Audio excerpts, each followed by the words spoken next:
Hey, hockey fans, and welcome back to another edition of Puck My Life. I'm Tyler, joined with Mark, and Mark actually has video, so it's kind of cool. You get to see Mark, see him in his little nook there in the house. Got the what you rocking there? You got the Red Wings. I got Firebirds.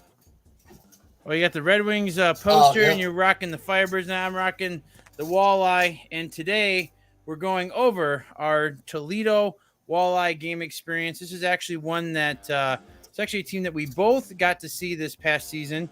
My game was on January 29th of this year. It was a Saturday night, and they played the Wheeling Nailers, and yours was? March 13th. It was a Sunday. It was a mid-game, 5 p.m., and they were against the Idaho Steelheads. Okay. Yeah, neither of those teams. Actually, this was only my second ECHL game that I had ever been to, and so I haven't really seen much of this league. But it's a very exciting league. So let's jump into this game experience. So for us, we're from Michigan. This game experience, it was located in Toledo, Ohio, at the Huntington Center, and there in the darker image, for me, it was a 2-hour and 43-minute drive, about 158 miles, and yours was 2 hours 3 minutes, 128 miles for you. So it's not that far, but it is kind of one of those games that, like, I don't know, maybe you can build on this a little bit, but like it's close enough to go to a game, but like for a game that starts at 7:00, it does kind of make it, a little different. Mine was a Sunday. It was at 5, and I traveled down there same day and then traveled back. So it was a little rough, but at the end of it, it was fun. Yeah, mine was the third night of a 3-game hockey road trip that I went on with Cody. We had just escaped the Upper Bowl fans of Pittsburgh, and we were on our way home, and we were able to catch this game on the way back. So we were really fortunate to do that. So it was played at the Huntington Center, which is located in downtown Toledo. It's a really nice building. I'm not exactly sure how old this building was, but from looking at the image that I took here, it looks like it's a fairly newer building, at least from the outside. Some stuff in the inside kind of made it seem a little dated. It could have had a facelift. I'm not 100% sure, but overall, I thought it was a really nice barn to go watch a game in. All right, so first up for the game experience, we go over 5 different key points of the game that we feel like are very informative for you guys when you guys are looking at going to one of these games. And first thing is parking. So there was plenty of street parking available. There was a lot of empty lots that were around. All the parking was ranging from $10 to $20.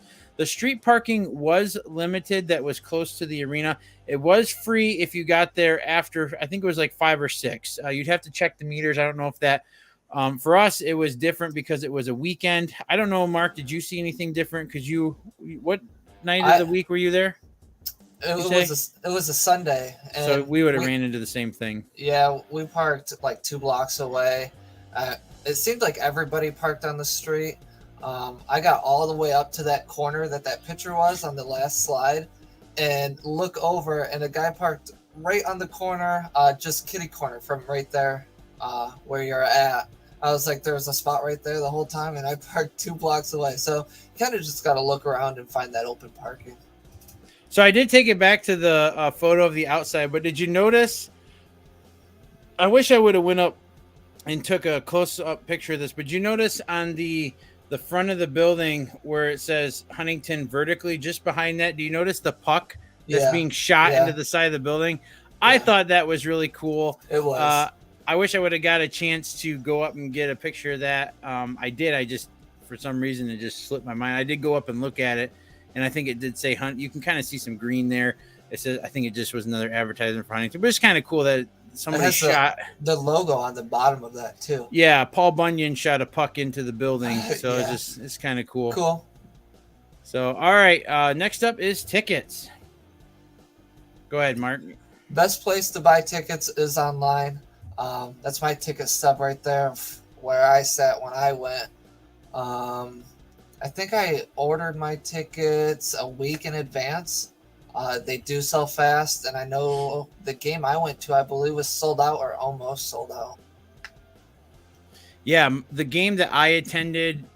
So what happened was, I thought with this being an ECHL game, after going to see the Kalamazoo Wings just a few months prior to that, which that game didn't sell out. So I thought, maybe we'd be on like same terms with this team. I was dead wrong. So we thought, Cody and I, we like, okay, yeah, we can go ahead and wait till the last minute, order tickets, whatever. We got on the night before the game. The website was telling us that there was 7 tickets left to that game, and we ordered them after we got back from dealing with the fans in the upper bowl at Pittsburgh. We won't get into that anymore, but after we dealt with them and I got the beer smelling clothes off me and got all cleaned up and I started to look for tickets, there was only 7 left, and we were luckily able to get some good seats. We'll be able to show that here later, but yeah, these guys love their team, and they sell out quite a bit. Yes, it was a weekend game. Maybe it would have been a little different during the week, but still, like, if you are going to go see these guys, I would say, don't wait any longer than, like, I get them a few days in advance. Maybe try to order them at least 2 or 3 days before you go, so that way you can at least guarantee the seats that you'd like to have for that game. Would you agree with that? Yeah, that's a safe definitely. assessment. Yeah. All right, number 3 is the merch. So they had a couple of different areas throughout the arena. The first one, when you come in the building and you turn to the right, is the Swamp Shop team store. I will say this about this team. Their merch was on freaking point, dude. Yeah. They had the biggest puck selection that we've ever seen.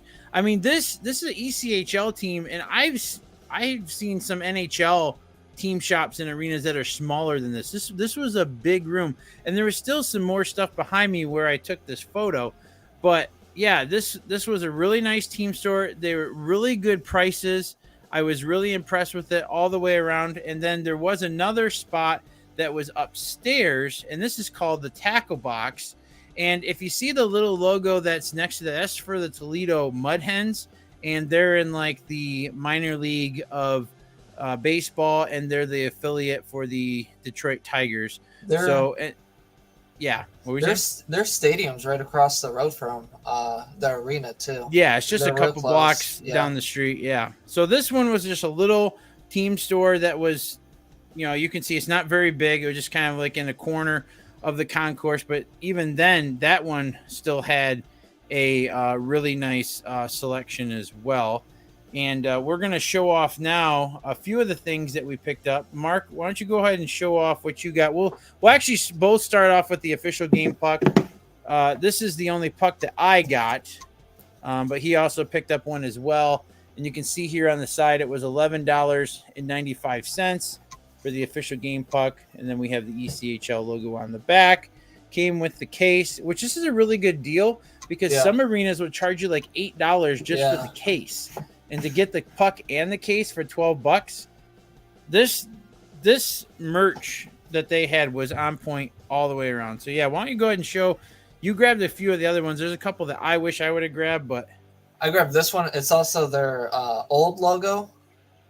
So yeah, that one's cool. I figured I had to get both logos, and I just kind of like the layout of this one. Kind of the same thing on the back, just ECHL. Now, I'm not 100% sure. But by looking, is that a blue puck? Because I know a couple of them were actually blue pucks. Yeah. This one is. So that one is a blue puck. So that was really cool too. The lighting for you. Yep, there you go. So that one was a blue puck. That was real neat. What were those like? $7-8? Something like that, or were they 10? No, I want to say it was around 7. Yeah, I think it was like 7 or 8. I mean, to have the official game puck in the case be $12, I'm thinking that was 7 or 8. Yeah, and then I got this one after the fact. I didn't get it at the game. I got this in like a little puck lot that I got, but I figured I'd show it off. It's Toledo and it's in my collection, so this one's pretty cool. And the only other piece that I got is what I'm wearing. I got this really sick Toledo Walleye t-shirt.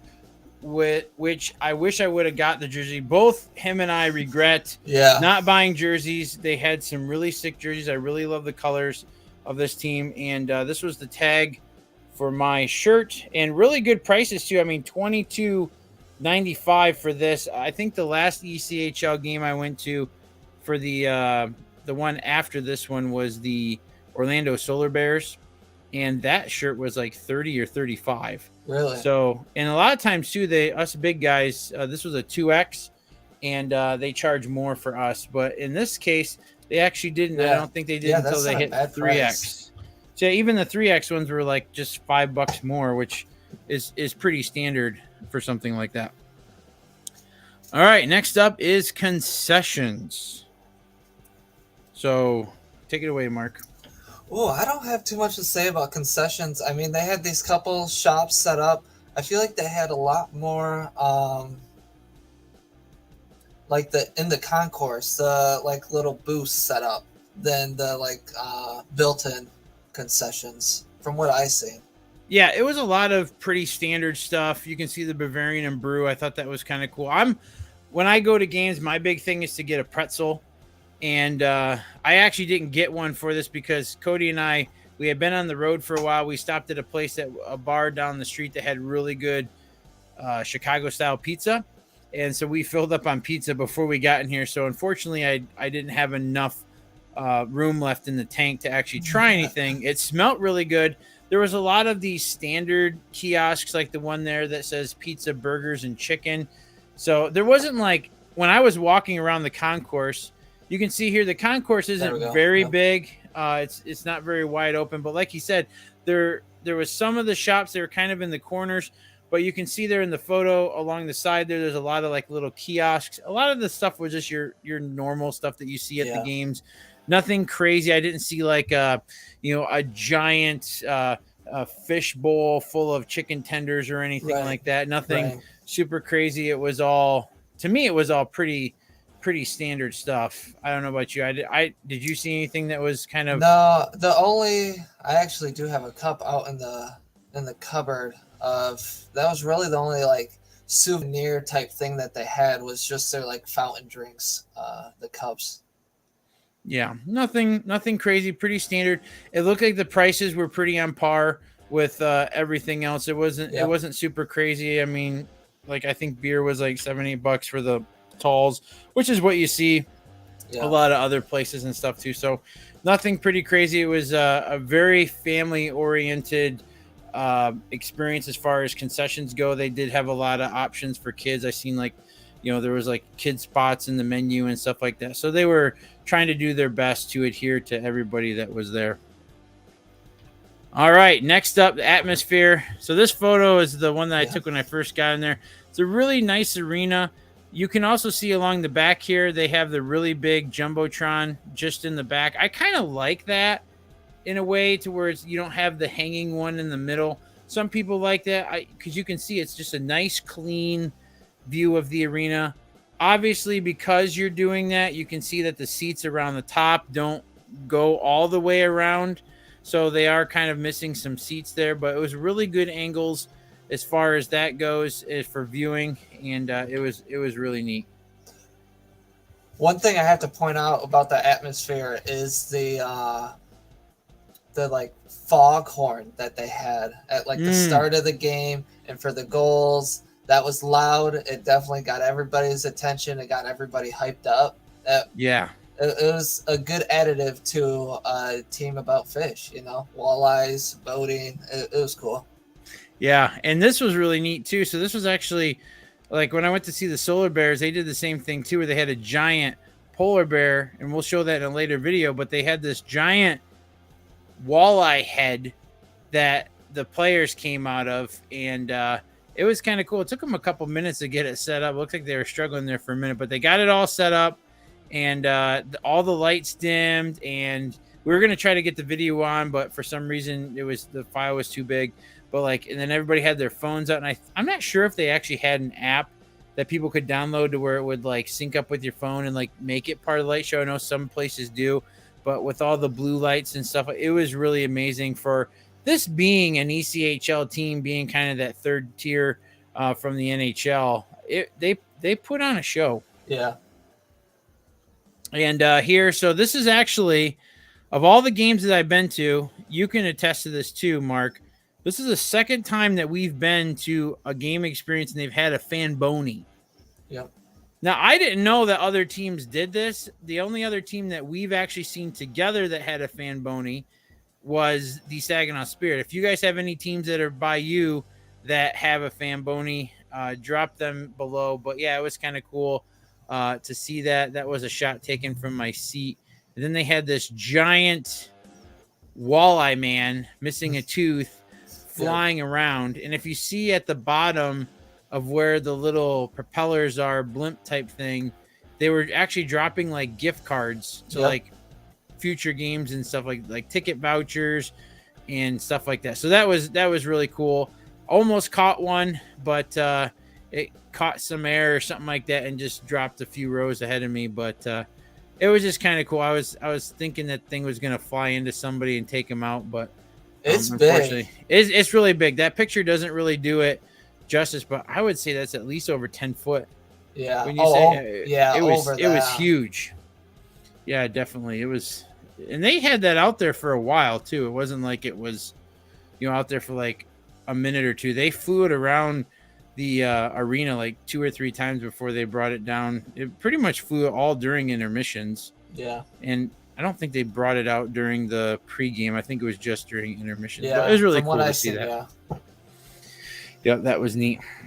All right, then this was cool. Yeah. So when me and Cody were there, we're like, why the heck is everybody like screaming? And we're like, what is that? So this lady comes out of the corner and skates right to the middle of the ice, and you can see the Wheeling Nailers guy just like looking over like, what the frick is going on?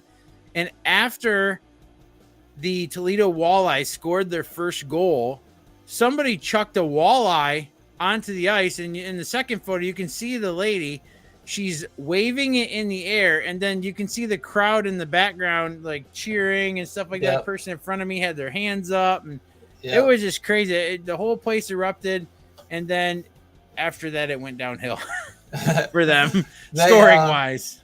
The guy next to me, I think he was like 2 to 3 guys over, did the same thing at my game too. Very first goal, threw it out. I didn't know exactly what was going on at first. All I know is they scored. There was a guy like 2 rows in front of me, and he just whipped his head back. And I was like, what is this guy looking at? And the guy right next to me was pulling a walleye out of a bag and tossed it out onto the ice. I wonder if it's like a season ticket holder guy like comes in and does that, or if it's like a different person every time. Because at my game, they only threw one out there, and that was only one. The first time that they had scored throughout the game. So I think that's just like a game ritual that they have, just whenever they score their first goal, that they just chuck that out there. So yeah, I don't know if it's a designated person or what, but I know for the Red Wings, they used to chuck octopus out there. I haven't seen that. I've seen it like happen one time, and the fans go nuts over it when they do it. And then like for a while there, it was frowned upon, and then the Predators were throwing out like catfish, and for a while there, people were getting upset about it for some, I don't know, whatever. But anyway, so moving on, I'm starting a new segment to these game experience videos, and that's Spot the Mighty Ducks fan. Okay. If you're like me and you've gone to a lot of hockey games, whether it's at the same arena or different arenas across the US and Canada, there's one thing that you have found in common with all of the games out there. And that is there's always at least one guy who is at each game, or gal, one guy or gal, because I have seen some girls do it too. There's at least one person at the hockey game that is wearing a Mighty Ducks jersey. Okay. This has pretty much never failed for me in all the games that I've been to, that I've spotted the Mighty Ducks fan. So this has been something that I've been trying to do now, just as something fun to throw in there to see if I can spot the Mighty Ducks fan. And we did. Top concourse. They had it was a company meeting that was going on. We actually weren't supposed to be in this area. We just kind of walked in like we were part of the company or something. It was like some factory or something like that had like they were doing like a dinner thing, and we walked up there. This is the very top concourse, and they all had tickets, stuff like that. But sitting in this seat when I came around the concourse, guy wearing the white variant Mighty Ducks jersey from D2, Fulton Reed jersey, number 44, just chilling out upstairs. I believe I did see one other person, but they were sitting across from me at the arena, and they were wearing one of the green D5 ones from the first one. But I was able to spot a Ducks fan at the game, so that was kind of cool. All right, moving on. As you can see here, it was not good for myself or Mark watching the Toledo Walleye. My games there, when they played the Wheeling Nailers, they lost 7-2. And they just could not. I think they scored the first 2 goals in within the first period and a half, and then they just went silent. The highs were this one guy got thrown out almost twice for fighting. It was crazy, but that was about it. What about for your game, Mark?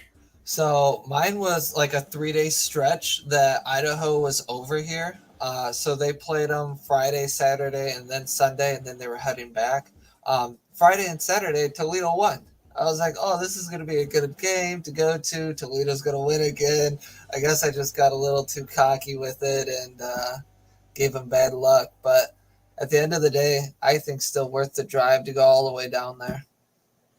Yeah, and to segue into the next part, I think it's unanimous 5 out of 5 for game experience with these guys. I was not disappointed at any part of this game experience. This was excellent from start to finish. The fans were amazing.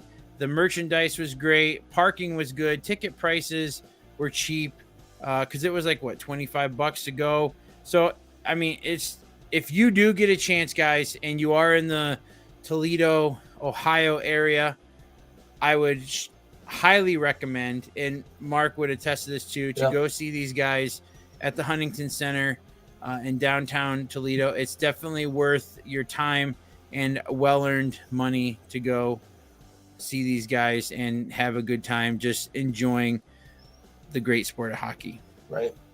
So that wraps it up for the game experience. We'd like to thank all you guys for stopping by. Let us know how you guys like this type of format that we're doing, where we're both on here and going over these different game experiences. You'll start to see more of these in the future when we start to go to more new arenas together next season.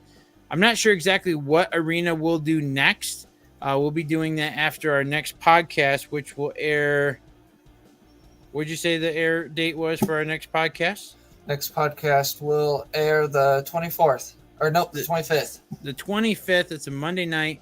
We're going to try to do that one live if we can. If we can't, we will pre-record that. We will let you guys know on our Instagram. And if you haven't already, please go over to Instagram and follow us at Puck My Life. The next podcast that we'll be doing, we'll be going over our top teams that we'd like to see in the OHL and the QMJHL, along with our top 3 jerseys that we would like to acquire for both of those leagues as well.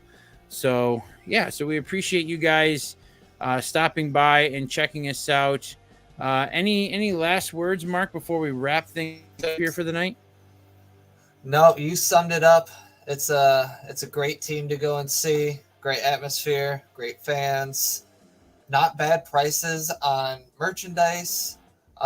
Maybe the only downside would be parking. If you're against parking in the street and maybe have to walk a couple blocks, but all around great experience. Definitely recommend it.